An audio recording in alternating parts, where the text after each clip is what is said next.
आप अपना दिव्या रावत नहीं है ना? Yes sir. हाँ, आप ब्रीफली अपना इंट्रोडक्शन दीजिए। कहाँ से आपका यस प्रारंभिक शिक्षा और बाकी सब। सर, मेरा नाम दिव्या रावत है। मैं इंदौर जिले के महू शहर से आती हूँ। मैंने अपनी schooling Shri Jai Govind Gopinath higher secondary school Mhow से की है। इसके बाद मैंने अपना बैचलर्स डिग्री साइंस सब्जेक्ट में Shri Bherulal Patidar government PG college Mhow से किया है। मैंने अपनी मास्टर्स डिग्री कहाँ? भी इसी कॉलेज से की है। कौन से जिले यस में? सर। कौन से सिटी में, कौन से जिले में आता है ये कॉलेज? मऊ में ही? सर ये कॉलेज, यस सर, महू शहर में आता है, इंदौर जिले के अंदर। इंदौर। ठीक ठीक। हाँ बताएं। सर, मास्टर्स डिग्री करने के बाद मैंने नेट एग्जाम की प्रिपरेशन की। इसके बाद मैंने 2023 में बीएड में एडमिशन लिया और अभी मेरा बीएड भी कंप्लीट हो चुका है। ओके। फिर आपका एक पीएचडी है या आप नेट हैं? बेसिक अर्थ क्या सर है? नेट क्वालिफाइड हूँ। Net qualify. सर सिर्फ नेट क्वालिफाइड हूँ, यस सर। 2023 में? Yes sir. ठीक है। सब्जेक्ट के बारे में कुछ बताएं। ये ये बताएं कि एंशियंट इंडियन केमिस्ट्री के बारे में थोड़ा पढ़ा होगा। Ancient Indian. Yes sir. हाँ। तो ये यस सर। टॉपिक्स कुछ बाद में ऐड हुए हैं अभी जो है ना, न्यू एजुकेशन पॉलिसी में 2021 से। तो इसके बारे में यस भी सर। आपको पढ़ना है क्योंकि इंटरव्यू में ये पूछा जाएगा। आप जी सर। बेसिकली एंशियंट इंडियन की केमिकल टेक्निक्स में थोड़ा पिगमेंट्स के बारे में, कॉस्मेटिक्स के बारे में कुछ जानते हैं? पिगमेंट्स के बारे में और कॉस्मेटिक्स के बारे में, उनके प्रोडक्शन, उसका यूज पहले जब प्राचीन भारत में हुआ करता था तब कैसे होता था। अब का तो एडवांस्ड है, लेकिन पहले कैसे होते थे, यस किस सर। पद्धति से होता था?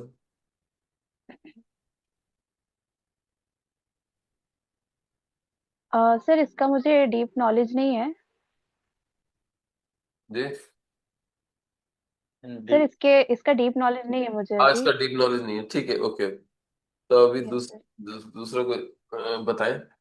ये बताएं कि क्वांटम मैकेनिक्स में हाइजेनबर्ग का अनसर्टेनिटी प्रिंसिपल आता है, अनिश्चितता सिद्धांत, है ना? पढ़ा होगा। Yes sir. और ऐसे D yes Broglie sir. Concept होता है, उसी से रिलेटेड एक हाइजेनबर्ग अनिश्चितता सिद्धांत होता है।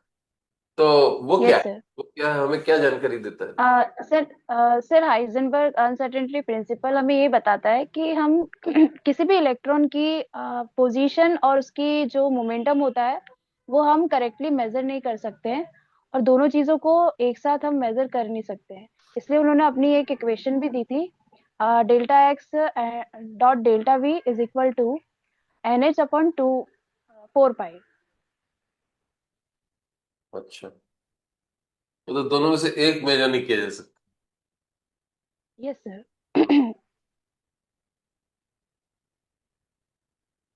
एक फेज रूल रहता है फिजिकल केमिस्ट्री में, एक है फेज रूल, प्रावस्था का नियम। ठीक है। Yes phase sir. Phase rule क्या है, और एक कंपोनेंट, दो कंपोनेंट, तीन कंपोनेंट सिस्टम के लिए फेज रूल का कुछ एप्लीकेशन रहता है। तो फेज रूल को थोड़ा डिफाइन करिए, और दो component system, two component system को कोई उदाहरण दीजिए जिसमें फेज रूल अप्लाई होता हो। Yes sir. Sir phase rule में ये बताया कि कोई भी एक कंपोनेंट होता है वो एक फेज से दूसरे फेज में कैसे ट्रांसफर होता है, उसका डिग्री ऑफ फ्रीडम बताया है कि ये किस तरीके से टेम्परेचर, प्रेशर और कंपोजिशन पे डिपेंड करता है। हम्म। इसमें हमें एक फॉर्मूला दिया गया है, F is equal to C-P+2। Two components की अगर बात करें तो एग्जाम्पल के तौर में lead and silver. Lead silver is a two component system, जिसमें हम देखते हैं कि टू कंपोनेंट है तो कंपोनेंट की जो C इज इक्वल टू 2 हो जाता है। और यहाँ पे फेजेस इनकी सॉलिड, तो फेज 1 हो जाती है। ठीक है। तो फेज वन हो जाता है।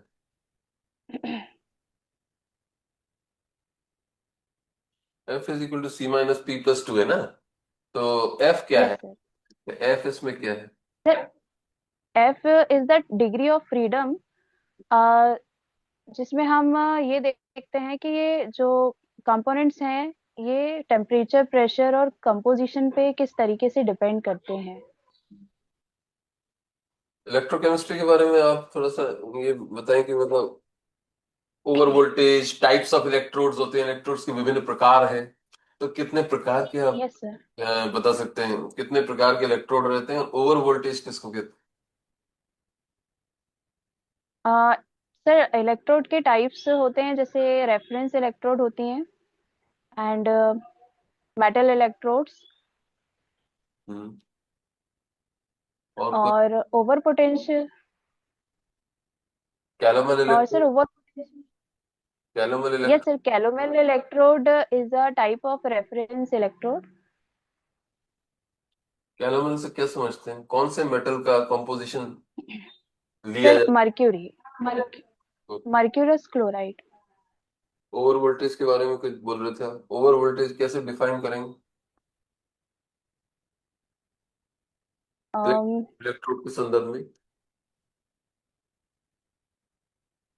सर ओवर वोल्टेज का भी मुझे करेक्ट याद पढ़ नहीं आ रहा है। पढ़ लीजिए। Yes sir. ठीक जी सब। सर। दिव्या जी, आप अभी फेज रूल की बात कर रहे थे ना? तो जी सर। फेज ऑफ मैटर होता है और स्टेट ऑफ मैटर यस भी सर। होता है। तो फेज में और स्टेट यस में सर। क्या अंतर है? वाटर का एग्जांपल लेके समझाइए मुझे आप कि ये वाटर की तीन फेज है या वाटर की तीन स्टेट है। हम्म, सर फेज मतलब कि जैसे कि वाटर सॉलिड में भी एग्जिस्ट कर सकता है, और लिक्विड में भी, और वेपर्स में भी एग्जिस्ट कर सकता है। बट स्टेट्स हम बोल सकते हैं कि कुछ ऐसे कंपाउंड्स वगैरह होते हैं जिनकी पर्टिकुलर स्टेट्स ही होती हैं। जैसे प्लाज्मा एक अलग स्टेट होता है जो कि हमें प्लाज्मा प्लाज्मा शब्द इस्तेमाल मत करो और कंफ्यूज हो जाएंगे अपन। अभी अपन केवल ये पूछ रहे हैं स्टेट और फेज। तो फेज। मुझे एग्जांपल देके बताइए कि साहब यहाँ फेज शब्द आएगा, यहाँ स्टेट शब्द आएगा। वो वाटर का एग्जांपल देके समझा दो आराम से। सर मुझे अभी पता नहीं है। थोड़ा सा देख लेना, वो बहुत मतलब कंफ्यूजिंग वाला टॉपिक है। चलिए, डोपिंग का नाम सुना है? डोपिंग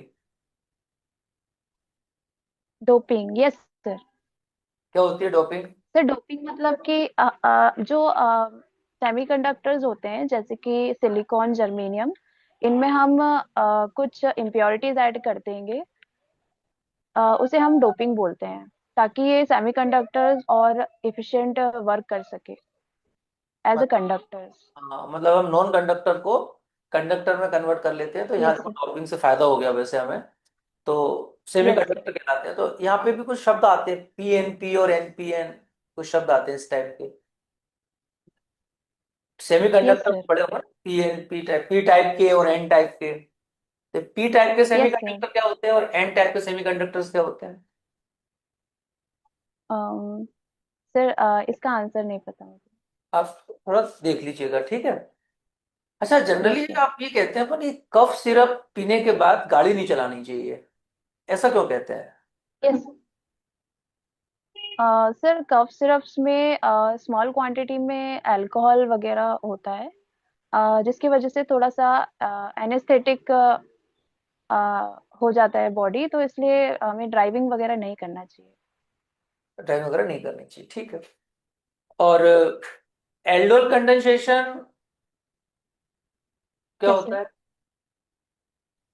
सर एल्डोल कंडेंसेशन में हम एल्डिहाइड्स लेते हैं, जिनका हम बेस की प्रेजेंस में रिएक्शन करवाते हैं, जिससे हमें एल्डोल मिलता है।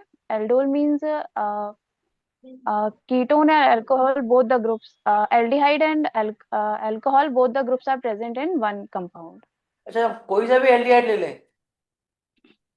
कि कोई विशेष नहीं sir, aldehyde? Aldol mainly aldol condensation में हम एसिटाल्डिहाइड लेते हैं, 2 मॉलिक्यूल्स ऑफ एसिटाल्डिहाइड, जो कि रिएक्ट करते हैं तो एल्डोल का फॉर्मेशन करते हैं। Yes sir.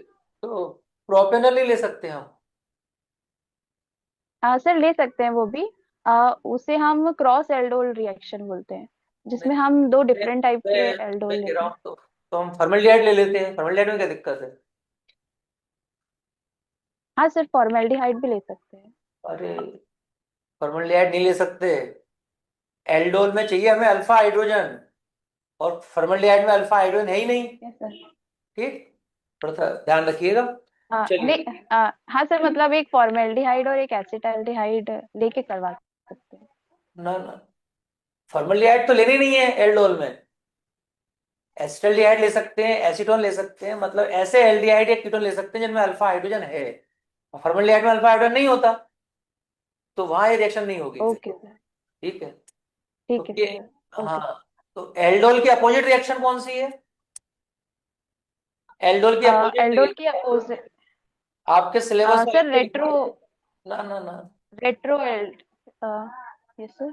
एल्डोल की अपोजिट रिएक्शन कौन सी है आपके सिलेबस में अलग से लिखा हुआ है, मैंने बिल्कुल उसको अंडरलाइन कर दिया है मैंने उसको। रिएक्शन तो बहुत सारी ठीक होती है है, लेकिन स्पेशली लिखी हुई है आपके सिलेबस में। एल्डोल की अपोजिट रिएक्शन कौन सी है? सर, रेट्रो एल्डी एल्डोल सुना वो है तो आप मैंने। उसको रेट्रो बोल रहे हो अपोजिट समझ के। एल्डोल की अपोजिट रिएक्शन है केनिजारो।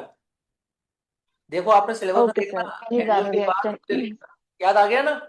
एल्डोल कौन से यस सर। एल्डिहाइड देते हैं जिनमें अल्फा हाइड्रोजन है, और केनिजारो कौन देते हाँ, हैं? Yes sir. नहीं है। ठीक, फॉर्मेल्डिहाइड। थोड़ा यस ध्यान सर, रखिए। Yes sir.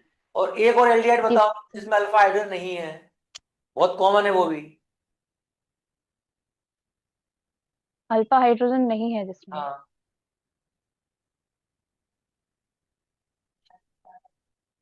बेंजल डिहाइड। बेंजल डिहाइड में भी अल्फा हाइड्रोजन नहीं है। Yes sir. ठीक, नहीं है, यस सर। चलिए। ठीक है एल्डिहाइड और कीटोन को आप कैसे डिफरेंशिएट करेंगे? सर। एल्डिहाइड ग्रुप जो होता है उसमें एक एक हाइड्रोजन होता है नेसेसरी। कॉपी पे यस किताब पे सर। नहीं, लैब में अगर आपको हमने दे दिया कि साहब ये एल्डिहाइड और कीटोन है, इसको आप डिफरेंशिएट करिए, तो किसकी हेल्प से डिफरेंशिएट करेंगे? सर पता नहीं। टॉलेंस रिएजेंट, फेलिंग रिएजेंट, बहुत है। यस। सिर्फ रिएजेंट भी होता है। ठीक है। तो यस सर। आज की तारीख में आप लैब में आपको क्या मिलने की प्रोबेबिलिटी है? टॉलेंस रिएजेंट मिलेगा कि फेलिंग मिलेगा, कि दोनों मिल जाएंगे?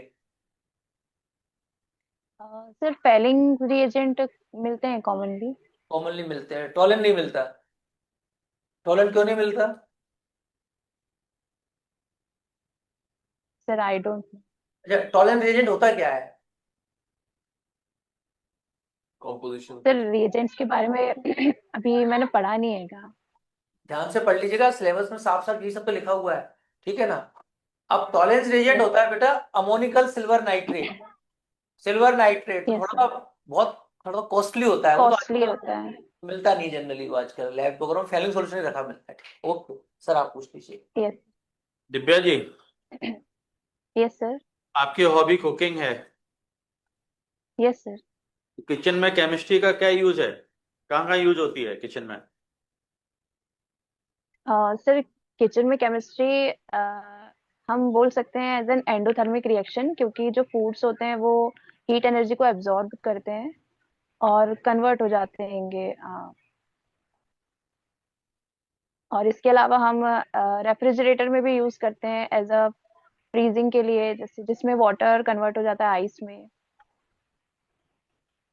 अच्छा, ये ऐसे कुछ पदार्थ बताइए जो यानी कि वहां पर किचन में यूज होते हों, उनके यानी कि आपको एक जो अ, उनके केमिकल नेम बताएं।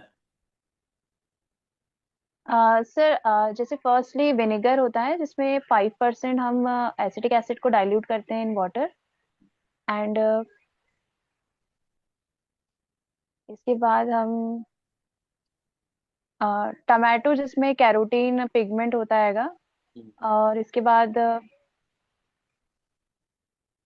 सॉल्ट, सॉल्ट होता है NaCl, rock salt. Baking soda. Yes sir, baking soda होता है, baking soda Na NaHCO3, sodium bicarbonate.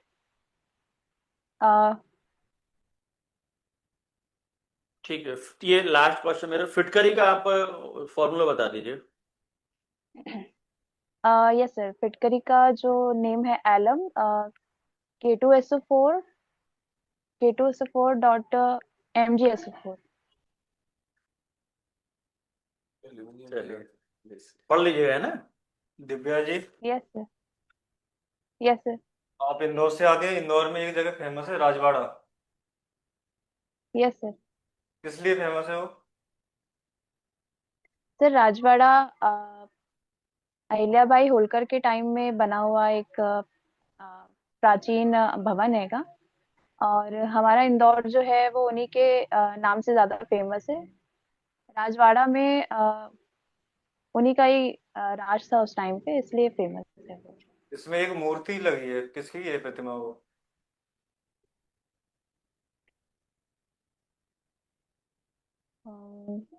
Sir I don't know. एक और जगह खजराना मंदिर, किसने बनवाया यस था सर। ये?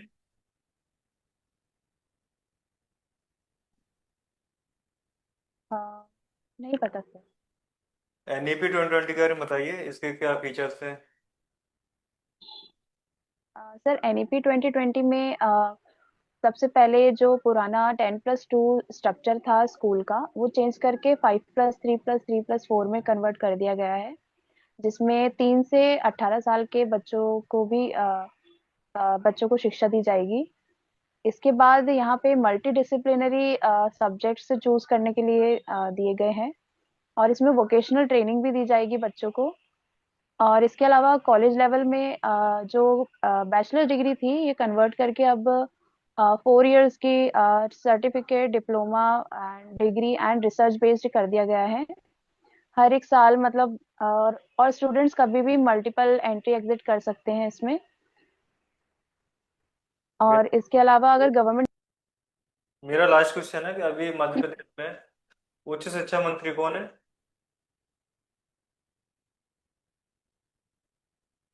मध्य प्रदेश में सर हाँ। नहीं पता। ओके। ठीक है, दिव्या जी सर से फीडबैक ले लीजिए। एक जनरल फीडबैक आपको बता रहे हैं दिव्या जी। आपका body language is good and professional appearance is excellent. Facial expression ठीक है, एक्सीलेंट। कम्युनिकेशन स्किल भी ओके है, गुड है। बोर्ड टीचिंग अभी आप बाद में कर सकते हैं। इसके अलावा विषय का ज्ञान एवरेज है। कौन है? तैयारी के लिए थोड़ा और रिक्वायर्ड है कि टॉपिक्स को आप डीप स्टडी कर लें। फिर एप्लीकेशन जी फॉर्म सर। भरने का डिटेल गुड है। You have knowledge of subject although you need more detailed study in the field of analytical chemistry, electrochemistry, quantum chemistry पढ़ लीजिए, इलेक्ट्रोकेमिस्ट्री का अध्ययन कर लीजिए, एनालिटिकल जी में सर। विषय पढ़ लीजिए, जनरल केमिस्ट्री पढ़ लीजिए। और उसके अलावा थोड़ा एक जनरल अवेयरनेस का पार्ट रहता है, जैसे सर ने पूछा है, तो वो विथ रेफरेंस टू मध्य जी प्रदेश सर। थोड़ा जनरल अवेयरनेस का भी पेपर है, जो क्वालिफाइंग पेपर होता है, उसको भी आप थोड़ा एमपी के रेफरेंस में स्टडी कर लीजिए, जनरल अवेयरनेस की बुक्स से। ठीक है, तो जी sir. All the best Divya ji for the interview.